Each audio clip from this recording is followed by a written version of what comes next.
Welcome to episode 151 of Ring Talk, Goodwin Boxing's weekly show. Now weekly again. We've sort of half committed to it. We'll make it as weekly as possible. With myself, Martin Theobald, and the main man himself, Steve Goodwin. How are you, Steve? I'm good, my friend. Looking forward to Sheffield this weekend. So it's all been good, and we've been busy building the December 2nd card, for which we've released 3 fights, but we're going to release a lot more over the next 2 or 3 weeks. We think we're going to better the last Box Mania, so we've got some great fights I'm working on. Well, you just told me, I won't give any of the fights away, but you told me there might be 8 10-rounders, which implies 8 title fights, potentially. Yeah. And even if a couple of those drop off, you're still looking at maybe 6. In fact, as I look at it today now, I've potentially got 9 title fights on that card. Now, they won't all come off, but we're going to end, but potentially up to 9 title fights. And you're only allowed 10 fights on there, aren't you? Yeah. And we've got 2 undercard fights lined up. So you'll probably have to let one of the go. Yeah. So it's an amazing, there's some amazing fights on here. And I'm not joking. When we go through them, every one of them, every single title fight I'm looking at here has potential. You don't know who's going to win any of them. Yeah. Yeah. Amazing. December the 2nd, York Hall, next Box Mania.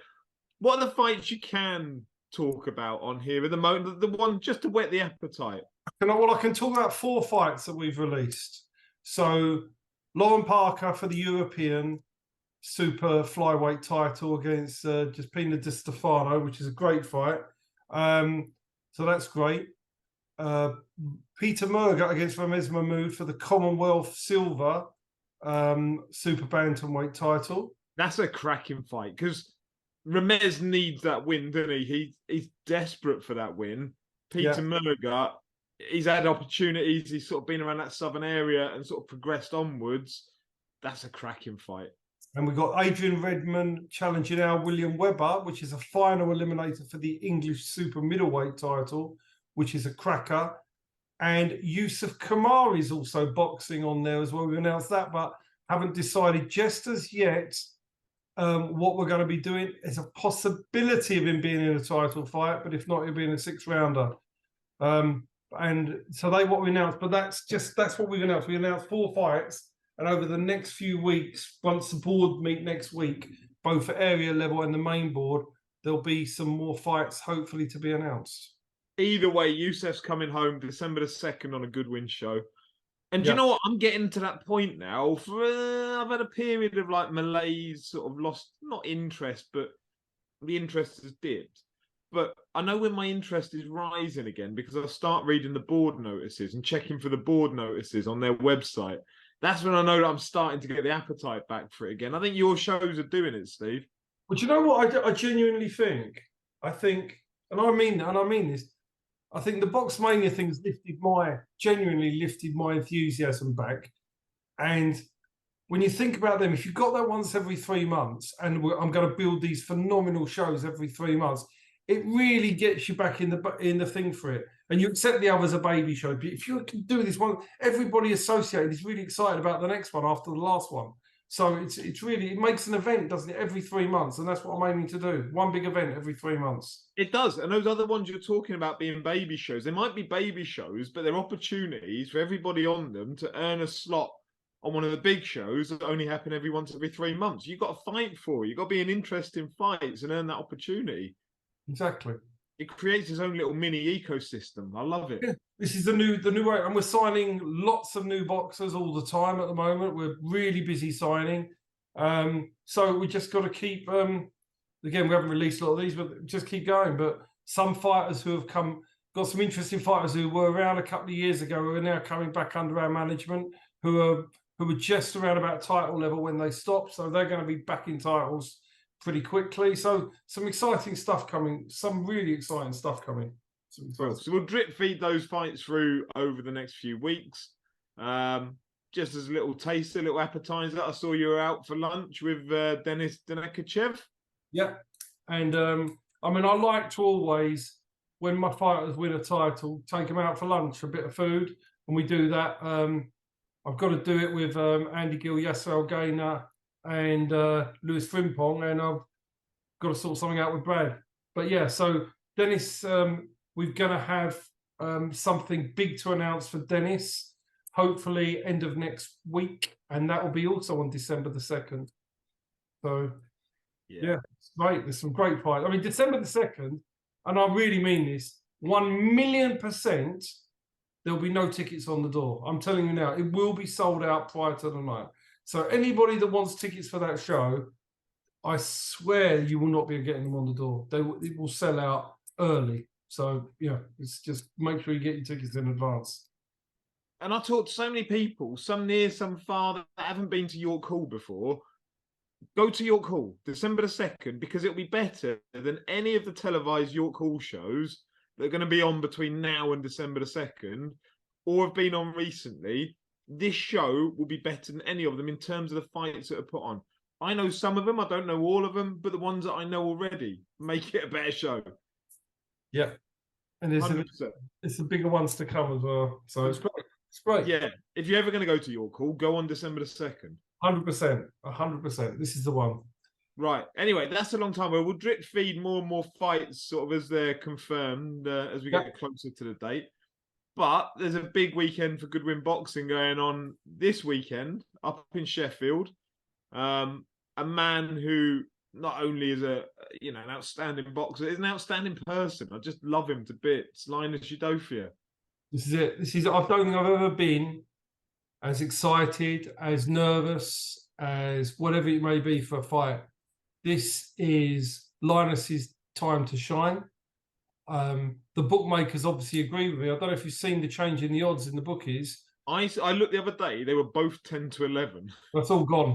Linus Udofia was 6-5 2 weeks ago outsider. Kieran Conway was odds on. Linus has now gone into odds on between 5 to 6, 8 to 11. Kieran Conway, you can get 5 to 4 now against. The money has been one-way traffic, all for Linus Udofia. And I think it should be, because I think he's a worthy favourite. And I think this is his time to shine. I think it's his time to go on there and show what he's made of. And with the British title being contested between Denzel Bentley now and Nathan Heaney, with Hamza Shiraz moved over, to me, with all due respect to Nathan Heaney, and I really like him as a fighter and as a person, it appears to me that the Frank Warren's people are cashing out on their ticket seller. And so obviously his tickets sold quite a bit. Now they're going to throw him in. Denzel probably wins. I can't see Denzel wanting to fight Linus again for a British title. So he'll give us a free run at the British title once we beat Kieran Conway. So it's exciting. It's exciting. We just got to win this weekend.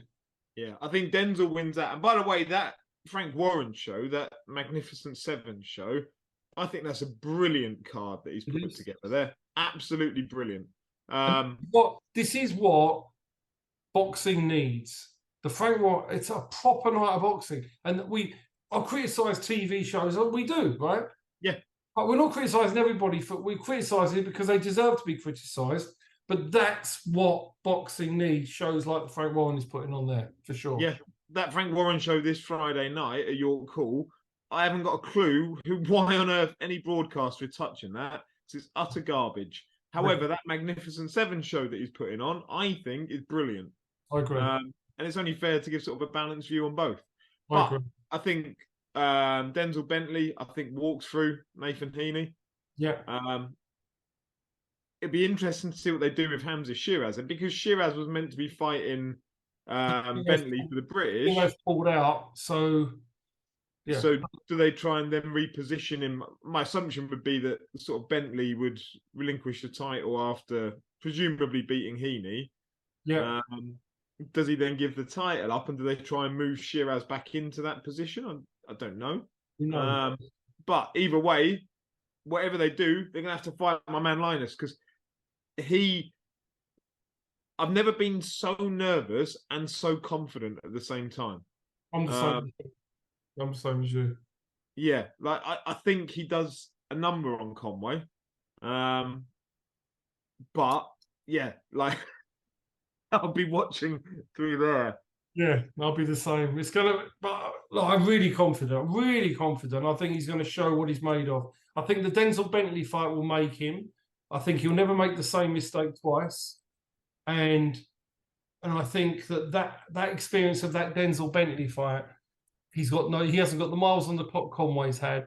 Conway, to me, is a matchroom fighter that they haven't really bothered to build.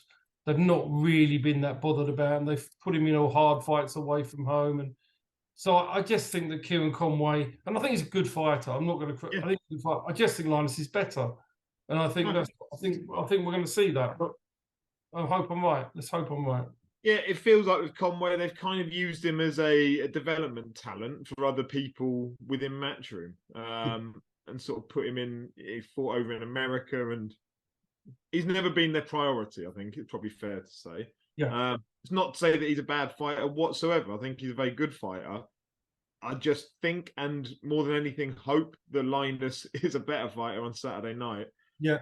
And shows his worth. But what an opportunity. Have you spoken with him this week? Is he? He's been down to the office today, popped in to see us today, just before Dennis. Well, Dennis, they met up because Linus was in just as Dennis turned up. So, yeah, we saw him today, and then we'll be up with him this week. Thursday, we'll be up with him in Sheffield. I was going to say, how's he looking? But I know how he's looking. He's looking so, mate, he looks in fantastic shape. He's not hungry. He's in a good frame of mind. Look, he's there. He's ready to go. He's ready to go. I have to stop my wife looking at photos of him because it makes me jealous, frankly. He's hey, look, he's in fantastic shape and he's making the weight comfortably. So I think it's going to be there's no excuses here. He's in great shape. He's in as good condition as ever. So just got to keep our fingers crossed now. Good. And those experiences you say about, the Darren Cardona fight that he had, he didn't make the weight properly for that.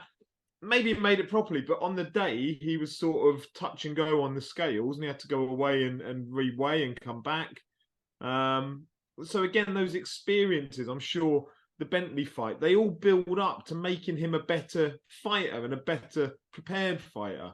I just hope we see the culmination of it all on Saturday. I think it's well, I think he knows this is important because for a loss sets him back a million miles. A win opens every door in the world. Yeah. Just on the undercard of a world title fight is phenomenal. I said earlier, like, not just as a fighter, but as a person, Linus is just an outstanding individual. Like, takes time out for people. Sat with my son down at the last Box Mania show and spoke with him through the Yasser El-Gainer fight. Sort of talked him through the tactics of what was going on. All these things, like he's such a good person that I mean, the thing is, he's got to win because the week after I'm in Prague with him because we're at Kieran's stag do. So I'm hoping that I said to him, one weekend we're in Sheffield, the next weekend I'm with him in Prague. So so we've got a couple of weekends with him, and I'm obviously in Prague. I'm expecting him to be there as having had a phenomenal weekend this weekend. And isn't this for the IBF? For the WBA Intercontinental, so I'll give him a little world ranking as well. So yeah, get him a belt as well. That's a nice little sort of, I don't particularly like these belts, I've got to be honest, but if it gives him a little confidence boost, then all right, I'm okay with that. Yeah, just gotta. But yeah, and then after this fight, we'll see where we go. Let's get this fight out of the way first, and then we've got some exciting things to talk to people about and negotiate. So it's great. Yeah. Brilliant. Linus, Saturday night, everybody tune in. DAZN, however you want to get it. I don't really know. But yeah, via the app, via whatever means you need, watch Linus go out, do the business against Kieran Conway Saturday night up in Sheffield. Should we talk about that card before we come on to what was the boxing of last weekend? So I've got the card in front of me. I'm not going to go through all of it because there's certain ones that I don't really care much about, to be honest, but Nico Levers against Ryan Walker is an interesting one. How do you see that going? I fancy Levers to win. I think Ryan is on the downslide. By the way, I like Ryan Walker as a person, as a human being. He's a lovely kid, and I hope he wins. I want him to win, but I don't think he will. I think He fought Peter Merger last time. He was dropped heavily in the first. And I just felt when I made the fight again, I felt that Ryan was sliding, and nothing in the fight. I think Peter Merger's improved from their first fight, but I think Ryan's not as good as he was. And but I'd like to see him prove me wrong. I'd love to see it. I just think it's a mishandling when he's gone through Lee McGregor, Paul Butler. Those aren't fights that Ryan should have been taking. In my view, he should never have been anywhere near those fighters. They're levels above him. With all respect to Ryan, because like you, I think he's a lovely bloke, but he shouldn't have been in those fights. I'll skip over some. Terry Harper, Cecilia Breakhouse. Seems to have gone under the radar that a little bit. No, it's a bad fight. I think it's a good little. I think this weekend is. Well, I think Terry Harper wins, but I think it's a competitive fight. It's not. She wins, but it's not so. It's not a 10-on chance. It's not one of these absolute stone certainties. I think it's a really good fight. I think the card's really been put together. Matchroom have done a good job with this card. No, I agree. Again, we were saying earlier about sort of we'll happily criticise what's gone on, but we'll also praise what's going on. Breakers, she's only ever lost to McCaskill, hasn't she? I think twice. Mm-hmm. Terry Harper's sort of suffered the loss to Baumgardner, which, let's be honest, you've now got to put a question mark over. So yeah, I like it. I think it's a very good fight. Cameron Wong's on it, who I keep hearing very good things about, but I've never seen. So that'd be good amateur. Good amateur.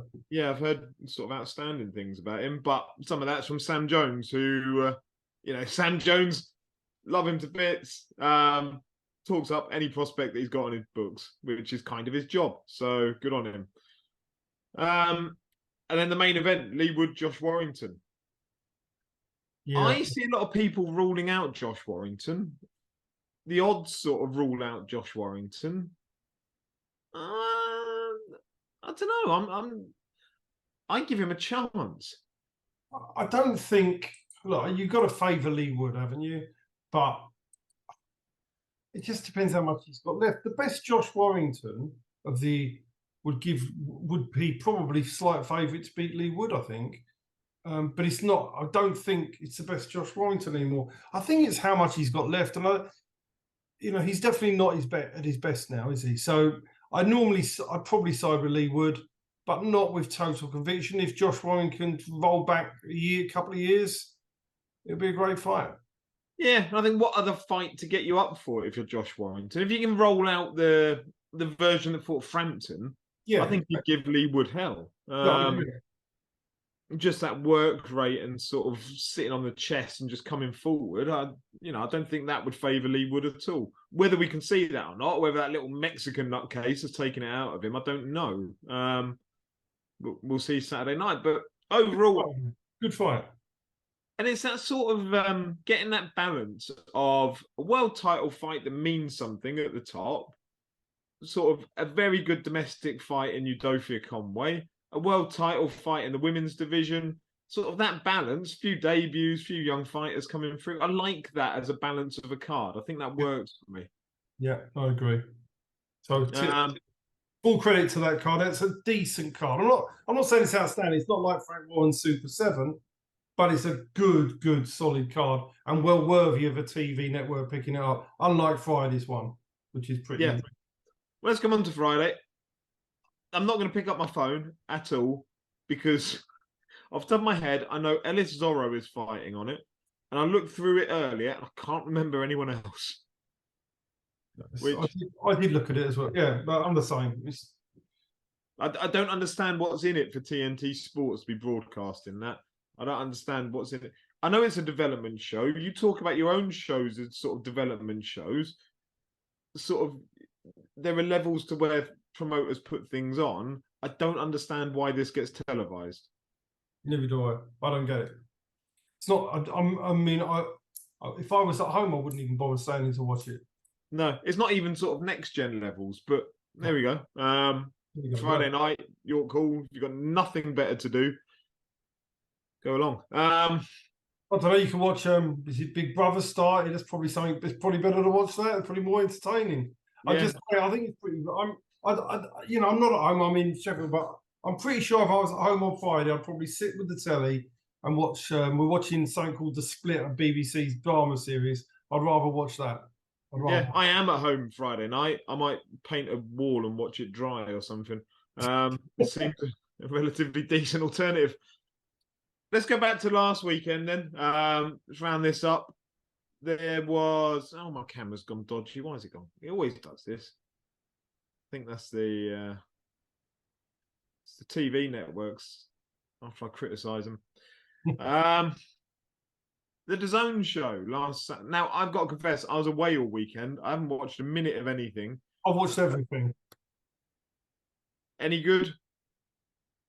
The Joy Opetaia-Thompson fight was pretty much a mismatch, as you would expect. I mean, Jordan Thompson wasn't in that league. Opetaia was, I thought, was very, very good. Opetaia, very good to watch. But it was an absolute beatdown. Chevron Clark, just a bit too, just too classy. Ellie Scotney, quality. But I'd like to see her fight somebody who's got a chance of beating her, because at the moment she's just fighting people that are struggling to win a round off her. She's very good, but until she fights somebody, look, they're not good. They're not good fights. If you just these sort of fights when they're going to win every round. We know she's talented. We think Ellie's great, but I don't think her personality. I don't think she's been got out in front of the cameras enough. I don't think people know who she is. I don't feel there's enough around her, because she's got a great personality. She could be a great face for, a great part for women's boxing, but she's not promoted well enough. And she's not in a fight that means anything. And I know she's world champion, but she's not fighting anybody that's going to show how good she really is. So, I love Ellie to bits. I think she's under promoted. In that I don't know who else is sort of in her weight division, who the champions are. That's on me, I get that.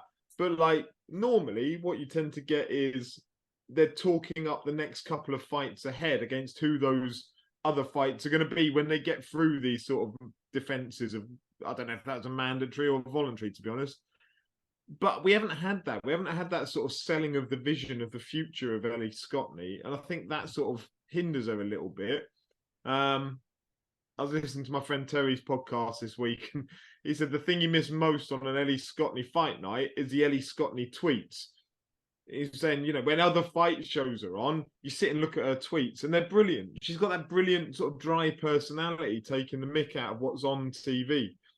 Again, I'd like to see that personality given an opportunity to shine, an opportunity to sort of get out there, because I think she is brilliant in and out of the ring, and she could really shine. Clark won every round. It was all right. It was okay. That bit was okay. Over on Sky? Oh, come on. It's let's go through. I hate saying this, but the Matchroom card was just about okay. Just about. This wasn't. The Sky Show was not. So we had the debut of Francesca Hennessy, right? And she fought a 1-8 girl, and she beat her up pretty much. And then you had her dad on telling us that she's the second coming of whatever's going to come, world champion, multiple unified world champion. Shades of Ali. That was his words for Hughie Fury. I want to see it now. What a load of rubbish. I mean, what a load of rubbish. I mean, she's quite excited to watch for a female boxer, but to make silly claims after... Look, she's probably going to reach a certain level. She might, but she's no unified world champion. Let's put it that way. We had Darren McKenna fight. Steve McKenna fight Darren Tetley. Aaron McKenna. Aaron McKenna. We had somebody for a minute. McKenna fight Tetley. He stopped him. Tetley. That was okay, but it was one-sided beatdown. Then we had Jamie TKV, who hasn't been signed on ability. He's been signed on his whatever reason, but the first time he fought anybody who could fight back, which was a Mexican Brazilian who had 11 wins, 11 KOs against bin men, but had lost the fight to a decent Eastern European. But he just got beaten up every round. And then he got hit with a punch that split his eye, but he was losing anyway. I mean, with the fact that these TV companies are all saying that they've got too many fighters signed. I want to talk about that in a minute. Subject about signings and recruitment. I would talk about this about all, and this applies to all promoters, but he wasn't very good. Video O'Reilly fighting Nathan Corliss. Video O'Reilly was due to fight Jamie Smith, which would have been a real crackerjack fight, but Jamie Smith obviously retired from boxing, so they replaced him with Nathan Corliss, so that's not their fault. But no, that was just a one-sided beatdown, so he won every round. Callum Simpson, who's a potential future opponent for Zach Chelly. Sorry, Zach Chelly, really thought he looked. I thought he looked, to me, and I will say something. That, I mean, I know Sky think he's the next thing. No, he's open to easy to hit, and he's never been hit back yet. I'll predict now Zach Chelly will definitely beat Callum Simpson. Definitely beat Callum Simpson. That's my view. And I don't think it. I think Callum Simpson is far too hard to hit. He's got one way of fighting. When he doesn't get you out of there, I think he's vulnerable. And I think Callum Simpson's got a level, but I think he's a good level, but he's not superstar level. And I think he's vulnerable to get beat. So you got hit, and then with all due respect, Caroline Dubois having a beatdown of somebody for 8 or 9 rounds. Look, the product isn't good enough. 6 fights on Sky on a Saturday night, not one fight. You go, great, that was great to watch. Not one. The most entertaining fight was the Jamie TKV getting beaten up by the Brazilian because the Brazilian was just throwing wild shots and just catching it. But it was really, the product was poor. And it made me think after Saturday, and I thought, and I do know that TV companies can only sign so many fighters, and I do know, but I put this down to recruitment. And as an Arsenal fan, they signed Nicolas Pepe for 72 million, right? To get rid of him for free. Well, I think these TV promoters need to look at whoever's responsible. Some of the recruitment is awful. They are signing boxers, and you think, what are you doing? What are they going to bring to the TV audience? What talent do they have? And I genuinely think there's some, and I don't want to name them personally, the ones that I think that, but generally I think, what are you doing as recruitment? Recruiting is key. Brighton recruit well, sell them on for a lot of money. They've got good recruiters. Whoever's making these decisions in a lot of these promotional groups of who to sign, and I'm including all promoters in this, but some to a lesser degree, it's depriving those fighters and those fights that should be on telly of not getting... Seriously, if you had put 3 of the top 3 Box Mania fights on that Sky show on Saturday, it would have been a 10 times better show than what they produced. Terrible. Terrible. Yeah. No, I agree. I think Matchroom are presently doing a very good job, from what I understand, of bringing in the next generation of fighters. Mm-hmm. So they're getting a lot of lads sort of coming out of, and ladies as well, coming out of the amateur system, presumably because there's a question mark over the next Olympic cycle. Mm-hmm. So rather than waiting around and taking their chances, they're just ducking out of that early and going into the pros. Yes. We're probably not going to see them in sort of meaningful TV fights for maybe another 2, 3, 4 years. But your problem you've got, though, Martin, is if you sign a load of them, you end up with dross now. You've got to have other fighters on. And if you sign too many of them, there's no budget left to promote proper fights. Yeah. So I think it sort of, they all need, and this comes back to, I mean, look, they announced earlier, Sauerland or Wasserman, about Harlem Eubank's next fight against some bloke I've never heard of, some Eastern European. I'm like, what's the point? What is the point in a Channel 5 show headlined in Brighton on a Saturday or Friday night? Might be a DAZN one, I don't know at this point, because they've got that sort of dual deal.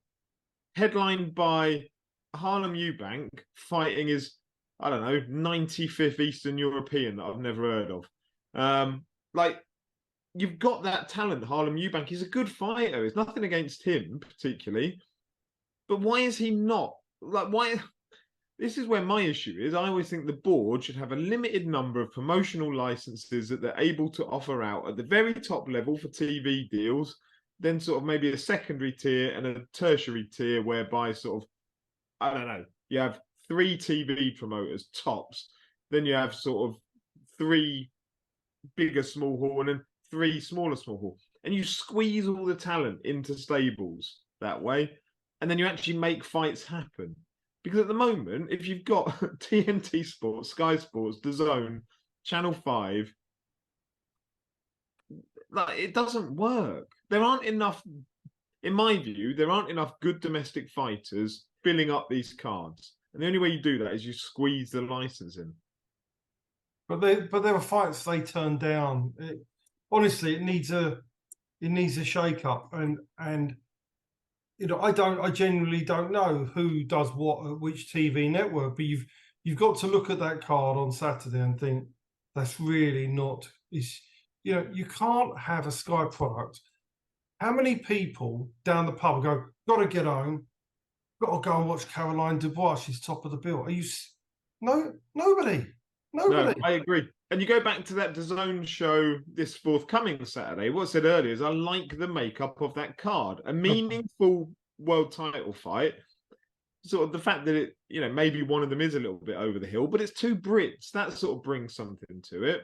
With a female world title fight and a really good domestic fight sort of as the 3rd fight.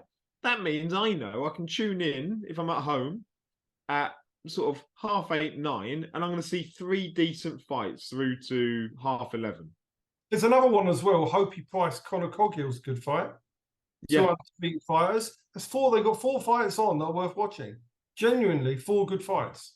Yeah, and they're all at different levels. Sort of, you know, male world title, female world title, sort of British level, and then those 2 prospects that are undefeated. So if I'm a TV viewer at home, I know I can switch on at 8:30, 9, and I'll be entertained through until 11:30. That's all I want. That's a proper TV card that we haven't had last week or Friday. So that's 4 TV cards we've had. We've had if you rate them in order, Matchroom this week is number 1. Matchroom last week is number 2. And then number 3 would probably be Sky, and then the Warren card would be the bottom of these 4, which is on Friday. And the 3 and 4 are not very good. So the 2 cards that produces the best value are both Matchroom cards, and that's as I see it. And yeah, I just think you've got to improve. The product has to improve. But in the forthcoming schedule, I'd say the best sort of upcoming domestic fight is that Buatsi Aziz one. Yeah, that's a good fight. Outstanding fight. So Sky get their credit back with that in that it's, I'll be honest, I haven't really checked out the undercard too much yet. But I just, as a main event, that's outstanding. That's a good out. So you just want to see them build a card underneath that's decent, don't you? And I think we'll see. But I agree with that. And again, they'll get props for that one. But I'm just saying that I'm not going to be. I mean, I have to do business with all these promoters, but I'm not going to blow smoke up people's backside. I'm just going to say the truth. It's no different. I just feel that there needs to be a change in the way it's done, and there are too many. You know, as you say, the problem you've also got is too many. It's too thinly spread as well, and yeah, I think it's pretty naff at the moment. Pretty too thinly spread, and they all work in their own isolated bubbles. So as you say, if some of them have come along, or even if Sky or DAZN picked up your Box Mania shows and put them on a platform, then actually that sort of takes away some of the criticism of those other sort of lesser shows. That Frank Warren Magnificent 7 card we're talking about, it's got 1 world title fight, which is the Hannah Rankin fight. And the other 6 are all sort of well-matched domestic fights. You know, some you could pick a winner, some you pick a loser, some you probably can't pick a winner.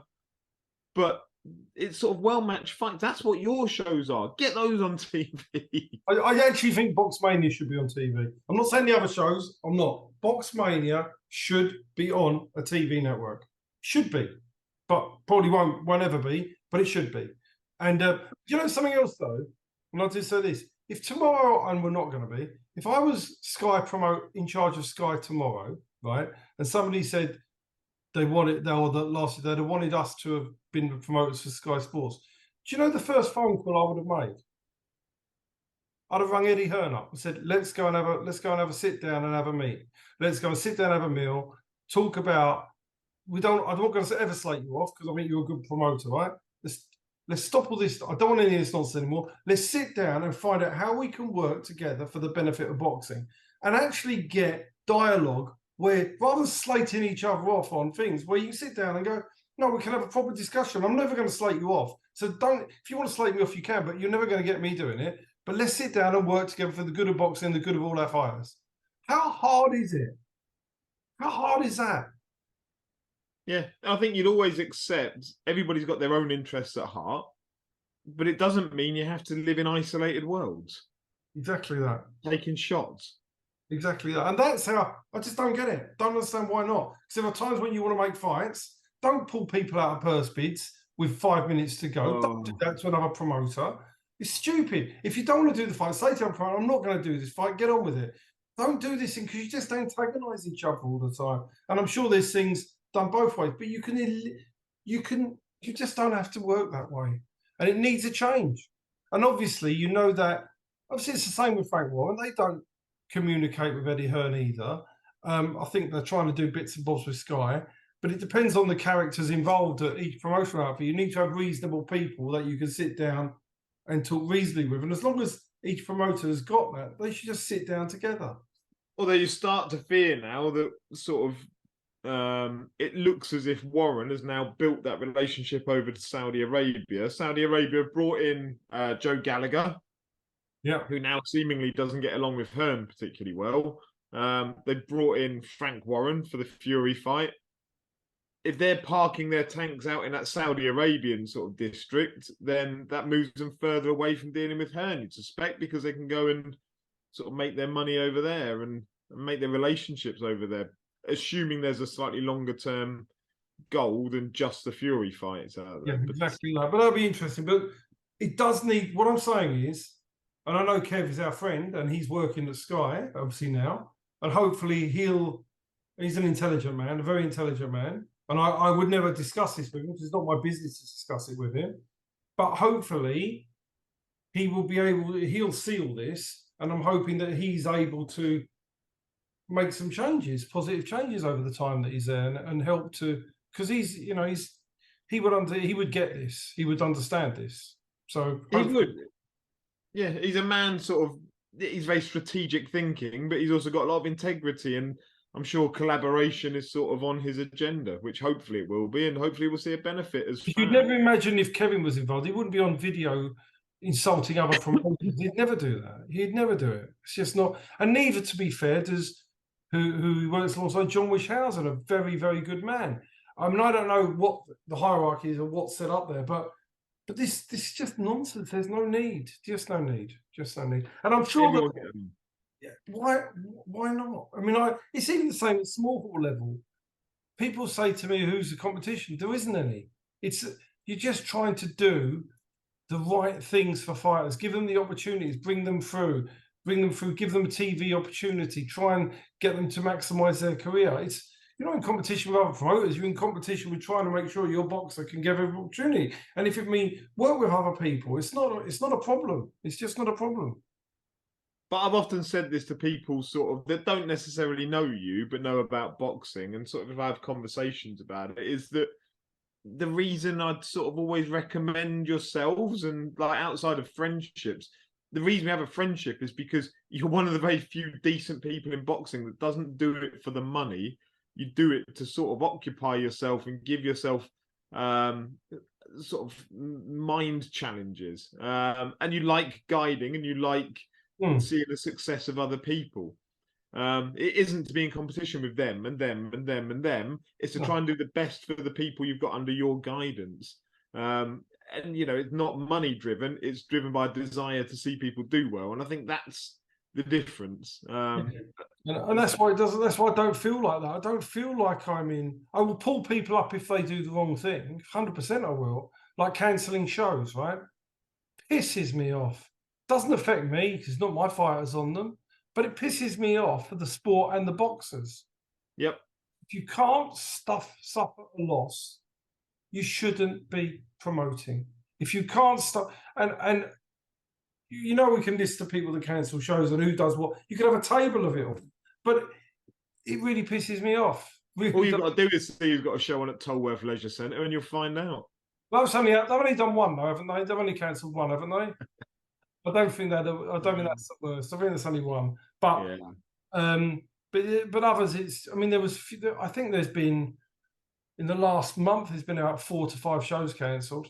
Yeah, there have, and as you say, it's the boxers that suffer.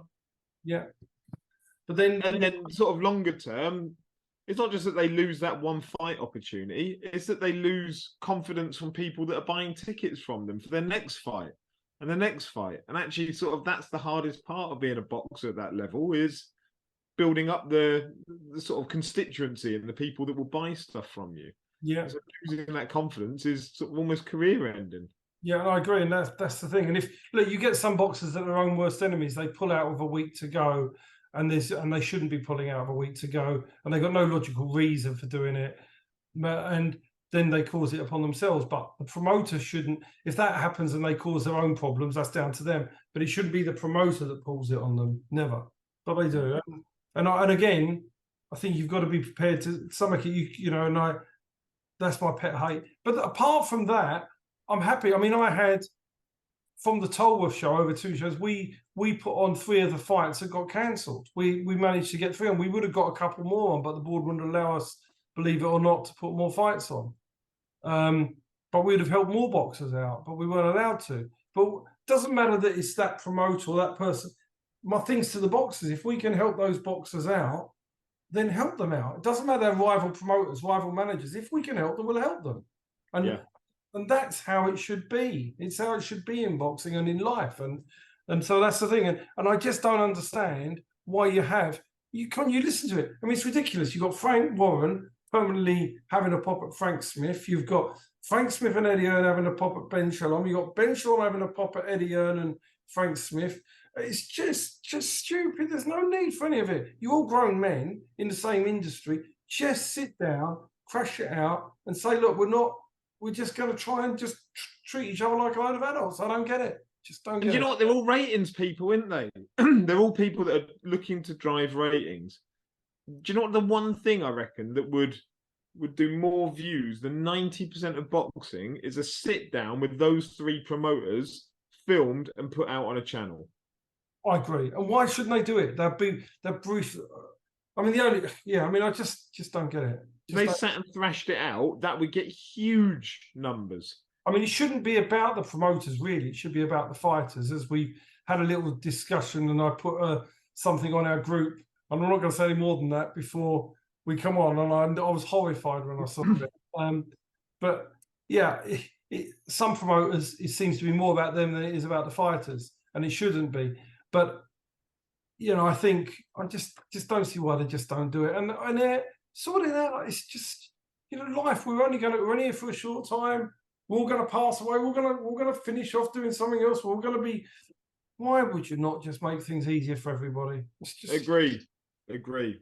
Anyway, right, that's enough of the downside. Back to the upside. Linus Udofia wins Saturday night up in Sheffield, moves on to a British title, moves on from there. I'll tell you, the Goodwin camp has got a few chances coming up at British titles over the next 6 months. Both Linus and Zach Shelley, I will be disappointed if I don't have 2 British champions within the next 6 to 9 months. I think they can both win British titles. So yes, we could be booming there with British champion.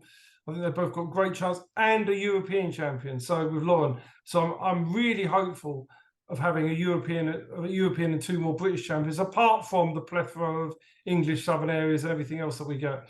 So it's good. The future is bright, and we're looking forward to it. Real. And this is the point of harvesting now. All those sort of talents you've nurtured through, you go and start harvesting them into the titles. Then you've got the next lot coming through. Don't worry. Don't forget Yusuf Kamari, who I think is an unbelievable talent. And, you know, we've got some brilliant talents coming through. I do want to give a special bit of praise to Yasser El Gainer, who I thought was fighter of the night the other night. And that's no disrespect to Brad or anybody else. I thought that he was a 6-1 underdog, and he dismantled Aaron Prosper, didn't he? So I do want to give that say that I thought that was amazing. I thought it was an amazing performance because he was a massive underdog. Brad beat Mitch. Brad was an odds-on favourite.